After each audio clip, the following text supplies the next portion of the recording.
Well, one of the things that's lacking in Washington is civility. And Don, unfortunately, I watched him. I supported him in his effort to be confirmed at CMS. He got caught in about as nasty a bit of politics as you can get. As I told him, I had a few fun times with the press during my Medicare Part D days when I got attacked, but I actually got confirmed 100-0. Today would be 0-100. So it was really unfair, and he did a wonderful job and took the high road and everything as an incredibly honorable guy. And I can tell you the most important thing in CMS, having run it for 3.5 years, is the career people, and there are 5,500 people, 5,500 career staff, and probably 10 political staff, loved him. And that's a great reflection on you. Jim was at OMB when I was at CMS and used to kick the hell out of me every day, so I don't love him as much. So if you know how that works, OMB tells you what to do, but no, I'm just kidding. But they're both, the point is there's not enough civility in these debates. But when you get down to it, listening to what Jim said at the end and what Don said, and I'm throwing this little bomblet at both of them, what it really comes down to is Republicans, and I'm probably a mushy moderate Republican, really believe that the government can't do this, and you need to take this money and give it to a third-party payer, whether it's a Medicare Part D plan, or whether it's a private health plan in the Federal Employee Health Benefits Plan, or whether it's a Medicare Advantage plan, that as long as the government is fixing prices, which it does, and writing checks out of the trust funds with nobody's cash at risk, not much is going to change. So the fundamental issue, if you read Jim's paper, is the Republican view is, and governors are doing the same thing in Medicaid, taking the money, giving it to a third-party payer, saying, call me in a year, you'll get better results. Putting somebody else's cash at risk, which is the capitalist evil model of an insurance company, is really where most Republicans are, whether it's premium support, Medicare Advantage, Part D, that is the model. A lot of governors, Democrats and Republicans, are doing that with Medicaid managed care. Take the cash, give it to a third-party payer who, imagine this in a capitalist country, would make a profit, and hopefully you'll regulate them enough.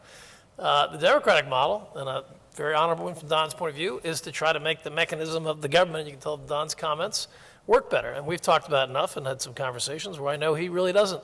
He can't believe that I actually trust private insurers that we could regulate them enough to make them do the right thing.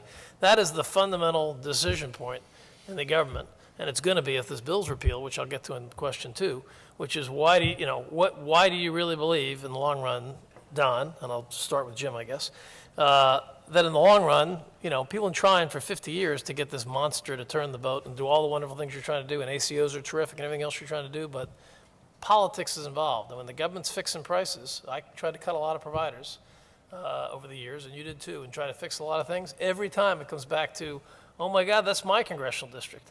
And I can't remember, just to pick a real fight, I can't remember the last time I saw a hospital in the country that had a crane in front of it. And I can't remember the last time a congressman didn't think that was a good thing. So when you're in this mode and you're spending 18% of GDP and Medicare is growing out of control, these are political decisions. When the government's making them and you're spending trust fund dollars, they don't happen easily. Now the other side of that coin is, we want to have evil capitalist Blue Cross plans and Aetna and Cigna and these guys take your cash, and can you trust them? And that's really the fundamental debate in healthcare politics in the future going forward between Democrats and Republicans. So I just throw that out for both of you. You go first. I did a lot of talking.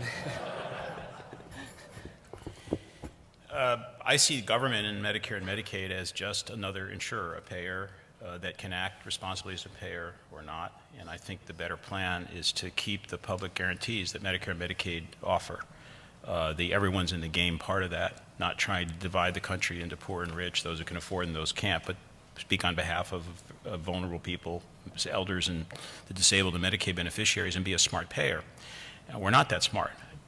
Jim is completely right. The payment system is very, very broken. It's volume-based, fee-for-service, at a time when we know better ways. Continuity of care, paying for coordination, paying with accountabilities and monitoring, and paying for journeys instead of fragments. We can go that way in public policy. The Affordable Care Act has in it the accountable care organizations, bundled payment, medical homes, health homes, community-based care transitions, and a raft of things that Jim was referring to. We need to give them a fair shot. When we saw government try to enter market purchasing, we saw Medicare Advantage develop, and I think you might, a reasonable idea, failure. Medicare Advantage to me has been an enormous gift to intermediaries and not to beneficiaries, and it does not function at all with the efficiency that we ought to be able to expect to it. We're trying to fix it now and probably can, but I see no reason why government is trapped in being kind of a bad payer once the stakes are there. What it takes is political will, and yes, it's a politicized process, and we need the public and the professions and the beneficiaries to speak up to urge Congress to pay the right way instead of the wrong way. What I think government... Is there any evidence that's ever happened? Sure. Well, you just. I'm just kidding. Congress ever made a tough Sometimes decision? government behaves smart, and sometimes not. It depends on the political forces. Right now, the forces are lined up wrong. But I'm not giving up on democracy in terms of making health care become what it should be. And I like the idea we have a government that protects 100 million vulnerable people. And yes, it's partly the engine, partly the caboose. We can argue exactly about the metaphor. I think that the keys in proper government action are not dissimilar to those in the kind of market that I think Jim would like to see emerge. To me, one, for example, that's crucial is transparency. The lights are not on, and they need to be on. And we do have political battles. I fought every day to be able to get more Medicare data shared, more openness around both cost and quality, and that's a piece of the Affordable Care Act and public policy I would definitely pursue, as Jim would, in order to inform a market. There are other elements, proper accountabilities for quality, and shifting what we're buying from events, things bought, to health and health status. But I truly believe the government can act in that way and should. The other part of your question was, can we really rely on, the Aetnas and, United Healthcares of the world to do this? I mean, it's really not about that. It's really about, if you put more control of the resource allocation in the hands of consumers, and this is not, it's really important to realize this is not a question of at the point of service. I probably would agree with Dr. Berwick that there's not going to be a lot of cost cutting, although there would be some at the point of service if there was more, quote, skin in the game. What we're really talking about is who signs up with a delivery system that is cheaper. And that doesn't necessarily mean that the United Healthcares of the world or the Aetnas have to be the designer of the delivery system. They're probably going to be more the payer of the delivery system and financer of it, but the actual organization of it is going to be bottom up, not top down. And bottom up, I mean the actual institutions that are delivering care, the physician groups in conjunction with the hospital systems. And one analogy in that regard is the Stanford University system moved toward a market-based system, so to speak, the key ingredient being that they would give their employees a fixed amount of money toward the selection of a certain health insurance plan. If they wanted an expensive plan, they had to pay the entire amount out of their own pocket. If they wanted a low-cost plan, then they saved that premium and kept it themselves. That's the basics of a market-driven system. That was how the drug benefit was designed by Tom and others, and it's worked. And at Stanford University, they moved to that a number of years ago for their employees. And prior to the movement, about 30% of the people were in the low-cost plan. Now, in Northern California, that's Kaiser Permanente, okay? But after they moved, they switched from open-ended employer contribution to a fixed contribution. So if you picked the expensive plan, you paid more. 70% of the people went into the Kaiser Permanente plan. In a certain way, when it gets right down to it, that is real delivery system reform, right? Because that took 40% of the Stanford University population out of a higher cost delivery structure and put it into a lower cost delivery structure. We need to replicate that all over America, basically, to get the kind of wedge that Dr. Berwick put up on the slide. And the question is, can you get there faster, quicker, more efficiently by this kind of an incentive structure, or can the government sort of make it happen? And I guess the difference between us, me and Dr. Berwick in this regard, myself and Dr. Berwick in this regard, is I have less confidence that the government can do this very well. Can I ask you a question, Jim? Yeah. If it's so good, and I believe it is, I understand those stories, and I have confidence that that kind of purchasing is smart in the private sector. Why isn't every employer or self-insured or otherwise doing that now? They don't have to wait for Medicare to do that. Right, that's a good question. Well, it turns out that to do so is against their self-interest. Because the reason why health spending at the employer level, remember, an employer is in some ways indifferent to health care, right? It's a compensation to the worker. So they're going to pay in this cruel, dark labor market we have, competitive labor markets. Employers, unfortunately, me included, only pay us what we're worth in total. Okay, so they say to an individual worker, you're worth $80,000. If healthcare costs $20,000, I'm going to give you $60,000 in cash. If healthcare costs $15,000, I'll give you $65,000. But I'm only going to pay $80,000 to compensate you in total. So when Stanford University did this, they moved money out of untaxed health care into taxable cash compensation. And a lot of times around the country, employees actually prefer to take untaxed fringe benefits to taxed cash wages because they see higher value in it. So if you look at all the labor union negotiations that have occurred over the last 20 years, they almost always come down to protecting absolutely the health benefit at the expense of cash wages. And the primary reason for that, not the only reason, there are a lot of factors here, but the primary reason for that is the federal government pays more in a tax subsidy the higher the health benefit. So there's federal policy involved that stymied this also in the private sector. Let me switch gear out and watch and throw something when you think we're running out of time here. Yeah, because I have one more question just to throw a grenade out since I know everybody's thinking about it, and then we'll open up to other questions from the audience.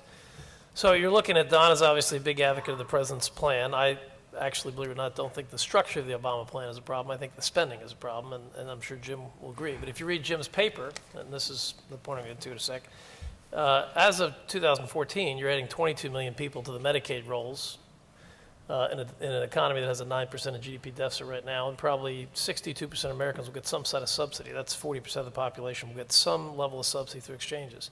$200 billion per year and growing forever. Now, if the bill's repealed, which is, who knows, maybe a 30% chance, 40% chance, or the individual mandate causes it to unravel, you're going to get back to what Jim's paper was, which is repeal and replace. So Jim wrote a paper on the Republican version of replace. Even in Jim's mode, which I was picking on him earlier about, if you think it's basically Jim's mode, he'll hit me for this, is a state version of Obama Light. It's exchanges, it's small business market pools, it's higher deductibles. It's probably $50 billion a year. I can tell you, living in Washington, spent a lot of time there, even though I spent a lot of time in New York as well. There aren't any Republicans in Congress that are going to, if this thing gets repealed, take Obama Light and do $50 billion of spending. Even Jim's model is big spending from a Republican point of view. So you're looking this summer at potentially having this whole project unroll. And I don't see anything in the next 10 years of anybody in Congress as split as is coming back and tackling this for a long time. So Jim's version, if you read his paper, really is the replace mechanism. I don't see, and he's pretty conservative, I don't see a hell of a lot of Republicans going for Jim's model of $50 billion you replace. This thing's going to be dead in the water for a long time, which is a career-long goal of yours to get universal coverage. Just to throw another little bomblet out, Massachusetts, God bless you for doing it. If you don't know it, the reason it happened is you guys didn't put one penny in. It was 100% federalized through a Medicaid scam. So every what's the universal coverage? It's real easy to get universal coverage and the federal government pays for the whole thing. So this all comes down to money, and it really is, if you have to restart again, it's about money. It's about spending $50 billion a year or $200 billion a year in the current economy. And if we have to start from scratch, I think it's going to be a long time before we get back to doing anything, even Jim's late version of what's going on. And I happen to support exchanges and the structure and have a long time faith in universal coverage. I do think the president overdid it by a factor about, I think the benefits are too big and the subsidies are too big for too many people. But if you're looking at that, where do you think this goes? And having spent your career on this, I'm sure it's a depressing thought, but there seems to be some chance it might happen. And everybody in the country is talking about it, so I throw this out. If you're sitting there with your colleagues in June and the court blows this thing up to some degree, what would you say? Where would you go if you were the president? And if you were Jim, I'll ask the same thing. Yeah, you're not crediting the CBO estimates of savings in your estimates. The $200 billion, CBO's current estimate is $200 billion saved, not spent. Yeah, but the reality is I spent many years at OB, and I love it. You know what the numbers really are. If you look at it, when they talk about savings, it's projected reductions. So if it's going to grow at 4%, it's going to go at 3%. That's savings. The cash out the door is real cash out the door. So you've already raised the tax, you cut the Medicare spending. We actually have real human beings, 42 million of them, that are going to get big new benefits forever, and it's never going back in the box. Well, I know, a lot of questions. First of all, I agree with you. I think we are at a turning point for the country. It takes us a decade or 15 years to regroup once the major healthcare initiatives go down. We've had a couple cycles like that. If this law goes down, we're going to be set back a long time badly, in my view, and I hope the law remains in place. It's a little more subtle than that because we don't have time to get into the details of what the Supreme Court could do, but they could just take down the mandate. They could assert non-severability and take down the mandate guaranteed issue and continue re-rating, but leave the rest of the law intact. There are all different ways it could play out. I think that a civilized country a moral country makes healthcare a right, and I think we should do that for starters. When we decide to educate children to grade 12, or to clean the air, or to assure safe food, the decision is made about what we're going to accomplish as a nation. We assert that, put it into statute in the case of this coverage law, and then we figure out the next problem we run to, which is a cost problem. And that's what Massachusetts is doing. I think that is the correct way to do it. Do you think Massachusetts would have done that if Massachusetts had to cut spending or raise taxes? Massachusetts didn't put one penny into their plan. Well, It's if you all talk to federal money. yeah, but we're still seeing a state that is suffering a deficit. It's still we know that there's a cost problem in the state. What do you think where there's so much drama now in the state legislature? Tom, I understand the calculation you're making, but yeah, we provided full coverage. There's a cost problem as a consequence embedded in the system. We have to solve it. To me, that's what progress looks like. You decide something really important for the nation to accomplish, you assert it, and then you take the step to figure out how to do it in that order. And I think that's what this legislation is doing. One of the things people underestimate about the Affordable Care Act is the number of mechanisms and tools it gives us, I think, over the midterm to actually come up with some solutions to the cost problem. But I don't think this nation should back down from the guarantee those people are covered. These 42 million people who get this wonderful benefit, Tom, they're my patients. I see them. They need it badly. They need health care. And if they don't get it through our guarantee to them, things get worse for them, and I don't think we should let that happen. I don't disagree. Yeah, You may have noticed it, and I'll let Jim comment. I wrote an editorial in the Washington Post about 3 days before the bill passed saying, I wish they'd moved 3 degrees to the middle and put a cap in and said we're going to phase it in more slowly when the deficit gets a little better, because it would have lasted forever. But instead it was 100% partisan, and it's become a jihad, which is unfortunate. But the reality, as a result of that, there is no middle ground anymore, and if this thing gets repealed, it's going to be a long time before we get back to them. That's my fear because of that. And I know our values are very convergent here, Tom, but it's that we will yank the carpet among people who are going to seriously hurt when we do that, and I think that's a bad outcome. So the Jim Capretta Obama light plan, getting in trouble. What do you really think Republicans, if this thing gets repealed, or somebody will come back and... Tom's not my PR man. Yeah. Just for the record, for those of you could read it yourselves, it's an article in National Affairs magazine, so you can get it online for free. How to replace Obamacare. We're going to give it away. But it doesn't actually call for state exchanges. It actually does. It's a decentralized approach. It does work through the states, but the states don't have to set up a connector-like mechanism. They could do any number of different things in terms of the roles that they would play in this program. So it doesn't actually build on necessarily the state exchange system in the healthcare law. I guess I would say that I'm a little bit more optimistic than Tom about where our political system would be in the event of movement away from what was passed, one way or the other, either through the Supreme Court doing something to strike a part or all of the law, or also an election outcome that would move in a different direction. That I do think, this was said to me not too long ago, that the advent of the healthcare law, and this is what I said in the article, is probably occurred largely because there was enough of a sentiment that doing something was better than doing nothing. And I think if some part of it got moved in a different direction, there would still be a pretty strong sentiment of, okay, fine, you didn't like that, but do something, don't do nothing. And yes, the provisions that I recommend would have their own level of controversy, but my own judgment is that it could be enough of an attraction to people in the center and slightly on the right that it could garner some bipartisan support. Now, that could be Pollyannish and naive, but I don't think that the appetite for fixing the problems in American healthcare has diminished. I think people want it to be done right. There's just a little bit of an antipathy toward having the federal government pretty much sort of in the center of the action across the board. Given this one, go to the audience, you got to run? Oh, you got a question? I just, if you look at the history of healthcare politics, President Bush did the drug benefit. I can send you my press clippings. They weren't pretty, or my 60 Minutes shows. He didn't get any credit for it. President Obama's getting killed for it. President Clinton got killed for it. President Carter there is no history of any politician ever succeeding in healthcare in this Did country. Did Johnson get credit in the? For Medicare, he Yeah. did, basically. I'd say Johnson probably got credit for Medicare, but there was an overwhelming tidal wave in that. So Johnson's probably the only one that did. It's tough stuff. It's not easy. I'm sorry, do you have a question, or do you want to? Yeah. Okay. Does anybody have questions out in the audience? Yes, sir. In the middle here. I'd just like to first say, I think the debate is a little bit off kilter. There are two different conversations on different sides of the issue. There are two different conversations I hear on different sides of the issue. I hear one being that the payment mechanism should be not Medicare, but the other side is talking about delivery.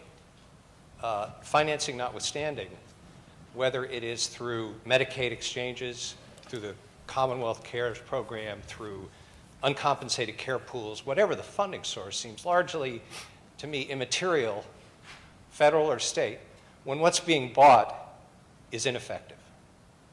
Now, in the law, as it's currently drafted, and I commend you for what you've done, I think what CMS has done in the last few years is seismic. It's going to change things dramatically, repeal or not. The prevention initiatives that are outlined for the annual wellness visit, the Welcome to Medicare visit, and the associated prevention initiatives for Medicaid and for commercial insurance, which, as you've stipulated, follow in lockstep the big Medicare behemoth in terms of administrative processes, in terms of reimbursement, in terms of fee-for-service. But the 17 or so initiatives that are preventive, that are now reimbursed in the current fee-for-service and in a capitated or global payment environment will return, according to the Milken Institute, which is hardly a liberal think tank, $1 trillion a year to the U.S. economy per year by 2022. By 2022, if we implement the prevention-related guidelines that CMS has outlined, the annual wellness visits, we'll be returning $1 trillion a year to the American economy. Unspent health care. I'd like us to get away from a debate on one hand that is about financing and on the other hand that's about delivery and say, let's pick one and let's stick to that. And I seem to think this is more an argument or a discussion about delivery than it is about financing. Because we know people will require health care, it will have to be paid for, and where it comes from to me seems less and less the issue than are we buying something of value. So I would just address each of the speakers on the question of what do you propose that will improve healthcare value for a consumer, for a patient, for a physician, rather than the range of options I have with which I spend my money. Thank you. Well, I'll go first. I mean, Dr. Burr has devoted his career to what you just asked, so he could go a long time, I think, on that question. But part of my presentation was actually to argue that the delivery system has grown up and evolved and developed around the way that it's financed, whether we like it or not. So it's true, what people need health care, fine, but actually how the hospital system organizes itself is in part driven, and very large part driven, by the fact that it wants to generate Medicare revenue through Medicare claims. You go to any hospital business meeting around the country, and this will be, on their outline of things they're working on, it's always, 1, 2, or 3, okay? And the same with the physician groups. So the delivery system has grown up around Medicare's incentives, and Medicare is a financer of healthcare. So separating the two, I think the way you're trying to, I think is going to be difficult. As long as Medicare pays the way it does, which is the central premise of what I tried to say tonight, then it will be very difficult to get the delivery system to go in the direction you want it to go.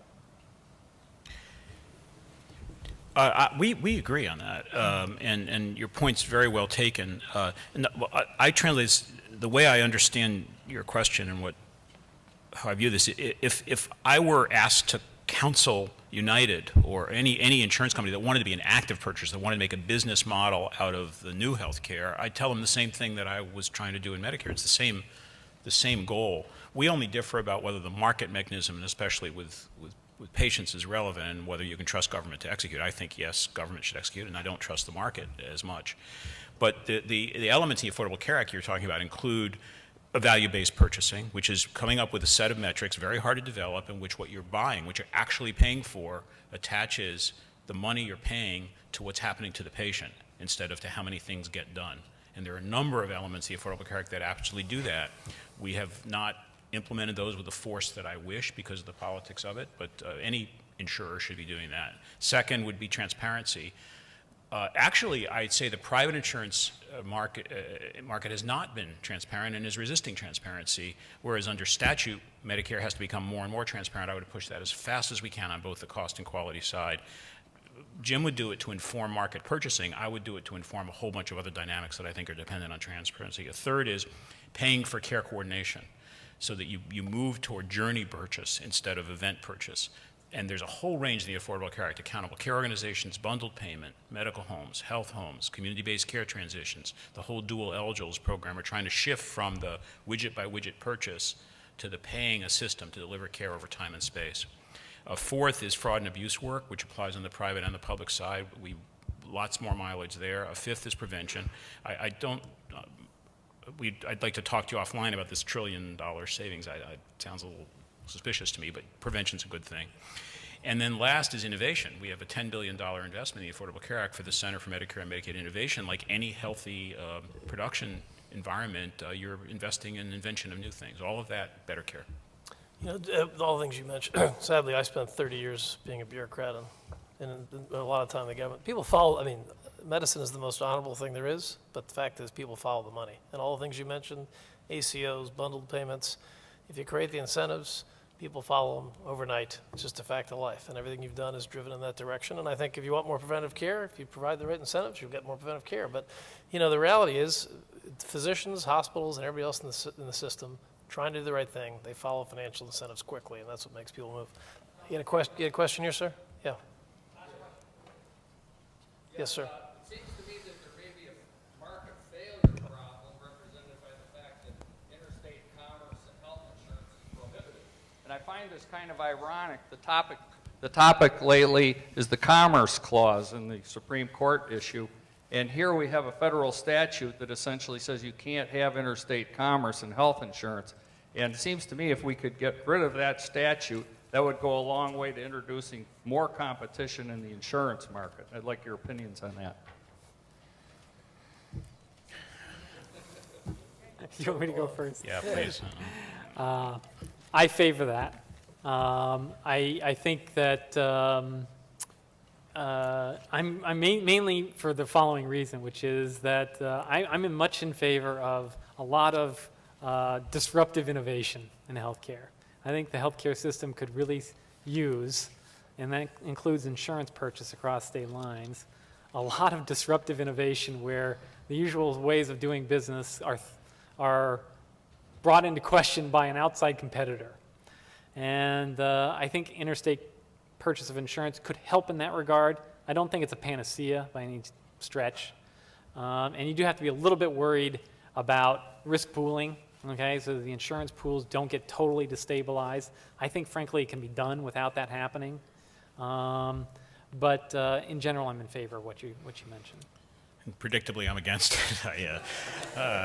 I would like much more local accountability for the performance of local healthcare economies, and I think the more we were to broaden the insurance system, the more you disaggregate the payment flow from the needs and experiences of patients in local settings. I would much rather see a very localized relationship between the payment flow and what's happening to people, and that happens in communities, not nationally. Indeed, yeah, that's how I feel about it. I don't think it's where to go. And with that, we're going to let you, I think, all go home. I mean, Pioneer has a long tradition of starting on time and ending on time. This is a fascinating conversation. We are toward the close, but when I heard last question, I feel there's a desire to ask more questions if our panelists would be open to it. Sure. Would you like to ask more questions? Good, then please do. Can we get a beer? Yes, sir, here to the left. And I think there's yeah, someone go back ahead. there. I Oh, I'm hope sorry, all so the you go. Democrats aren't leaving. So one quick comment for Jim.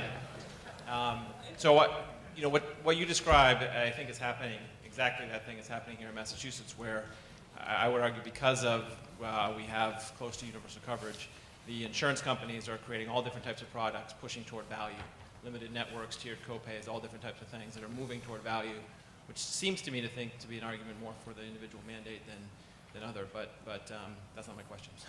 My question more is for Don around, you talked about ACOs and bundle payments and those types of things, but you also in your talk said that reform needs to happen at scale. I'm curious to your perspective on those programs, and will they get, how do they get to scale? Because right now they're kind of demonstrations, it seems, more than at scale.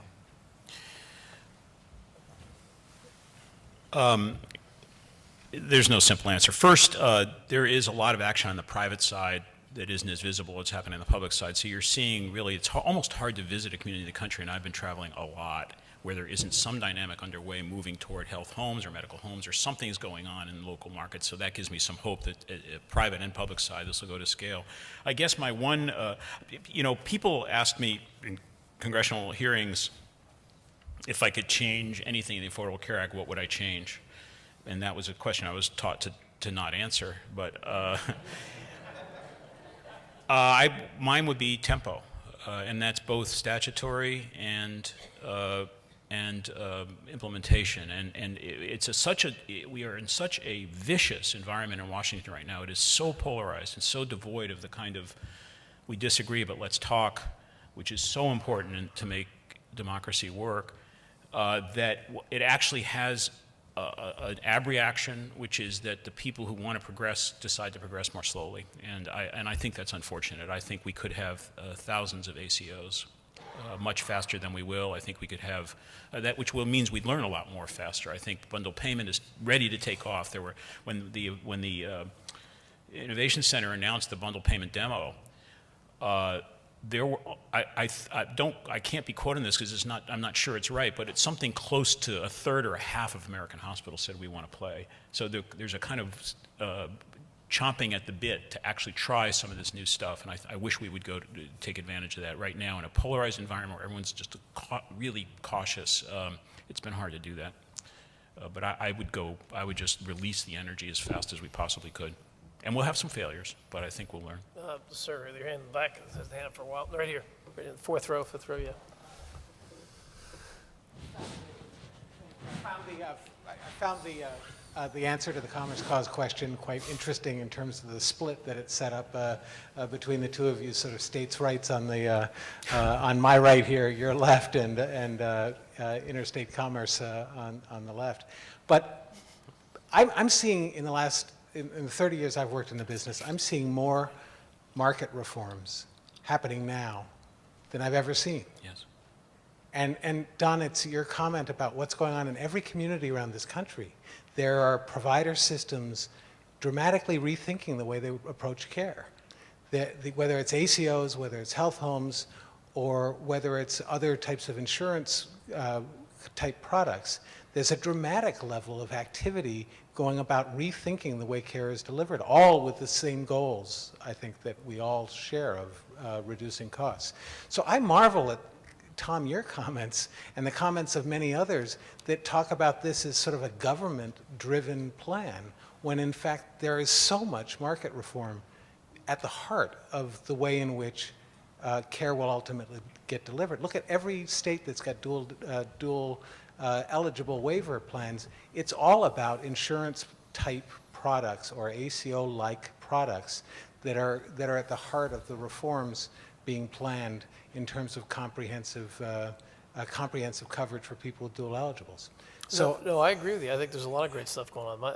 The point I would make is that when you look at, and I think Jim made this, most governors are going towards because of costs, going towards capitation and managed care. They're doing it, Democrats and Republicans, because it's the only way they know to control cost. Medicare, and I would agree with Don, I think I made up the name Medicare Advantage one day, had a couple beers and made up a name. It's like CMS. Medicare Advantage, I believe, works, but only 25% of people are in it. 75% of people are still in fee-for-service. The problem with Medicare Advantage is that due to a drafting error, or as I believe in 2003 bill, we overpaid them by a lot. So Don's right about that. So it's not a fair, but we overpaid them by a lot, but I still think it works.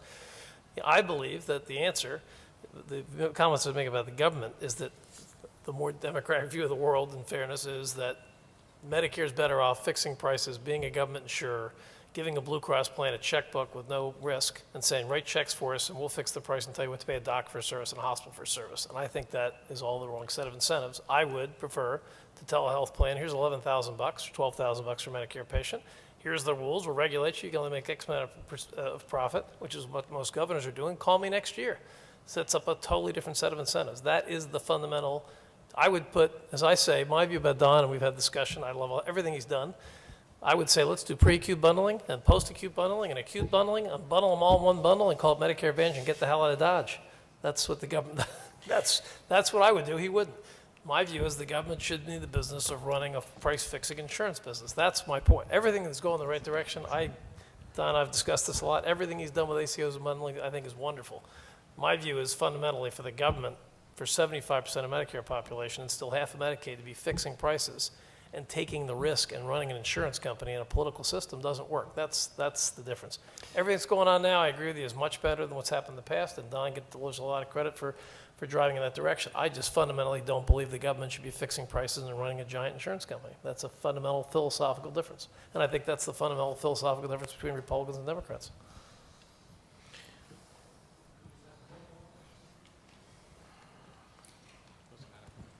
The fundamental area of focus, I think, needs to be the delivery system. And right now, the delivery system is skewed towards specialists, intensivists, subspecialists, and primary care is not in the pipeline. Medical schools are not graduating primary care docs. What can we do about that in the timeline that we need to effect this kind of a change in the delivery system? Well, the story there is a little bit more complicated. That back in 1989, we have this messed up Medicare fee schedule, right? That basically all the insurance system, including Medicaid, mostly keys off of. It was designed, I blame Tom for this one, I'm just kidding. I was very involved in 1989, along with Dr. Shao Shao. at Harvard. I was the White House lobbyist. He was the So we're in the designer. belly of the beast here where it was designed. But remember, it was designed to move exactly in the direction you were talking about. It was going to reward people for spending time with patients. And so they tried to measure, basically what the value was of the intervention by a physician. And time was supposed to be valued a lot in the original calculus, and so it was going to reward primary care and therefore not have this skewed system that we were starting to see in the 80s. And so they roll it out, and boom, it happened in 1989. People think the fee schedule started in 1997. No, it started in 1989. It was updated, but basically the same system has been in place since 1989. Studies have been done up and down about what the effect was. Had exactly the opposite effect, right? Because it was on a per service basis, and there was essentially a cap on the total. The only way you could make more money was through volume. And the only physicians that could drive up volume were the non-primary care physicians who were in the procedure-based business. So the whole system has been skewed, and it was like an accelerator on the problem that was already, at the beginning stages in the 70s and 80s, and the Medicare program has driven it off the cliff, basically. Now, reeling it back is going to be very difficult. So anyway, I just want to make sure we understand the cause of this, okay? The government's right in the middle of the problem. It's not this some benign thing that happened, unbeknownst to everybody, right? The government basically made it happen. And, so undoing that, you got to learn a few lessons. Be careful when you have the government do something for the entire system, okay? And be careful vesting so much confidence that they're going to get it right. Well, let me just, because Don because I was very involved in this in '89, and I was proud at the time. I'm not so proud anymore. This is the RBRBS system. It was, at the time, health doc spending was out of control, and we tried to cap it. But this is one of the reasons I have a problem with fee-for-service Medicare. The bigger political problem is we passed the bill in '89, it kicked in '92, Bush lost. I was the White House healthcare guy for Bush 1. We came in, there wasn't a CMS administrator for a year, or HICF administrator back then. So what did we do? They didn't know who was going to decide what docs get paid what. They said, let's go to the AMA and let the AMA do it. So they gave all the power to the AMA. I'm testifying in this, Don, maybe 2 next month and before the Senate. And we created something called the RUC, which is like the UN for docs. And when you put together the UN for docs and they sit around and guess who gets paid, guess who has the most power? The AMA runs it. Magically, the specialists do. So you sit around every year and who gets screwed? The primary care docs get screwed. They get paid less. And then year after year after year, the specialists come in, they lobby like crazy, and it's like a little UN, and they win. And I tried to slow it down when I was at CMS, but the AMA and the RUC controls this thing, and it's been going on since 1992. So if you want to get more primary docs, the primary payer is Medicare, and almost every insurance company pays off of the RBUs. And if you pay primary care docs more, you'll get more of them. But you got a giant federally rate set and politicized system, a little UN that nobody knows about, except for a few of us, called the RUC, that for years has been pumping money to specialists and sticking it to primary care docs. And nobody should be surprised. Well, they don't like Medicare. It's all politics. And when you have the federal government running this, it's all politics. So if you want to fix it, the number one thing I do is lob a grenade into the RUC, which I tried to do when I was there, and blow it up. It's fascinating to me and full of hope that how much we agree. He's a very positive person. No, we do. I mean, this is it's a broken system. The RUC and the RBRVS system is designed around payment for doing stuff, and especially stuff like cutting things and cutting things out and putting in things, and it never got properly sorted. If we, let's imagine, for example, the Accountable Care Organization experiment works. What will happen is you'll have not insurers, but groups of providers together now who will gain if under stringent quality scrutiny they save money by doing the right thing for patients. Let's say I started to run an ACO. What would I look for? I'd look for primary care. I'd know that I couldn't get that job done unless I can really attract young people out of medical schools to come and work in primary care in my unit. Suddenly the proceduralists are a little less interesting to me. I want them there and they have to have sufficient supply, but I need a strong primary care system. So I think it's possible to erect payment systems which will indirectly make primary care more favorable. There's direct stuff in law and statute and program also that are funding community, like teaching health centers and certain benefits for primary care that I think also will be favorable. What we really disagree on, that I think is I understand so much more after this conversation, is not what's broken. We actually agree on what's broken and the dynamics of, say, payment and delivery. What we disagree on is whether government is a good lead for trying to get things sorted out properly in the payment flows, and whether politically it would be possible to get that job done. The burden would be on me to prove that, because we have had failures politically. But I think government can do it. If you look on the private side on this issue of primary care, try to find out what insurers are paying proceduralists and specialists, and just try to know it. You can't know it. So the transparency that I think is fundamental to rational discourse isn't available on the private side, and I think that's more broken right now than the administratively priced Medicaid system. And sadly, the most thing we need, because we can wrap up, is rational discourse, because the discourse you went through in your confirmation, which was outrageous. You know, the fact is Washington's gotten so nasty, things have gotten so horrible, and the number of people in Congress that really understand healthcare policy has dropped 90% from, I think. There's just very few people that really get into the details of And the healthcare public's policy. very confused about it. Well, in both parties, it's sad. So more rational discussion and people talk more about policy and less about politics would be helpful. Well, thank you very much.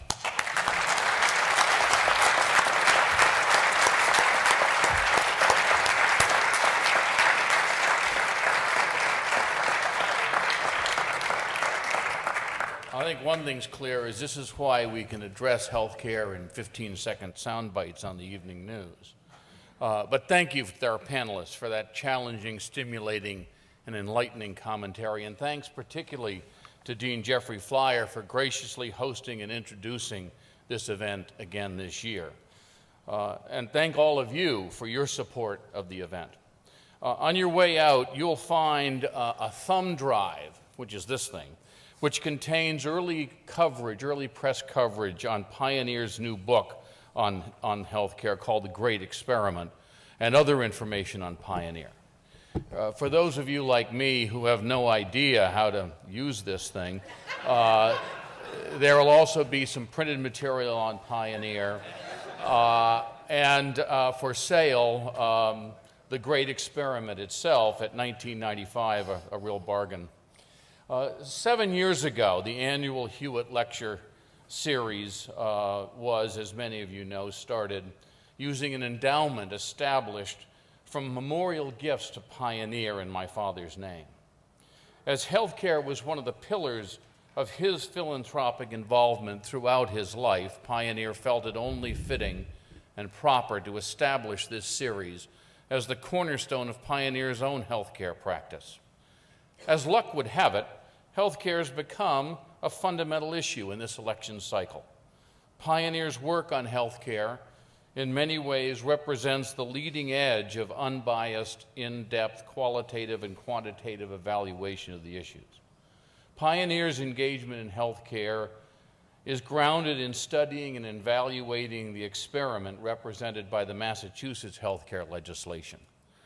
Such an evaluation is critical to frame the national debate on healthcare and to take it productively beyond the pithy sound bites of Obamacare and Romneycare. Pioneer's current position in the debate reminds me of a quote which has been variously attributed to Thomas Jefferson, Edison, Mark Twain, and Lee Trevino, among others, that I believe in luck, and the harder I work, the luckier I become. Pioneer's luck has been created by over 7 years of its own hard work on this issue. It can only continue that work through the support of folks like us. And to remind everyone of what our founding chairman, Pete Peters, always said at this time of the evening, actually probably 15 minutes before this time because we wouldn't have been here, if you happen to have a generous impulse about Pioneer after this event, please act on it. And here's how you do it. As you go out, there are envelopes and enclosures by which you can vote your support. And if perhaps you can't do that, we will try to find you. Any support you can provide is key to enabling Pioneer to continue its hard work in healthcare and all aspects of its mission. Further, if you decide to become a member of Pioneer, you not only support its work and the continuation of this lecture series, but also receive important benefits, including places at next year's Hewitt Lecture and the annual Peters Lecture, which has recently had as keynote speakers Scott Brown, Jeb Bush, and Sal Khan, plus a number of special member events. In any case, as either a member or a supporter, we hope to see you all again a year from now, at which time we can take the next step in the healthcare debate within the context of whoever is in Washington and whatever the Supreme Court decides. Thank you very much.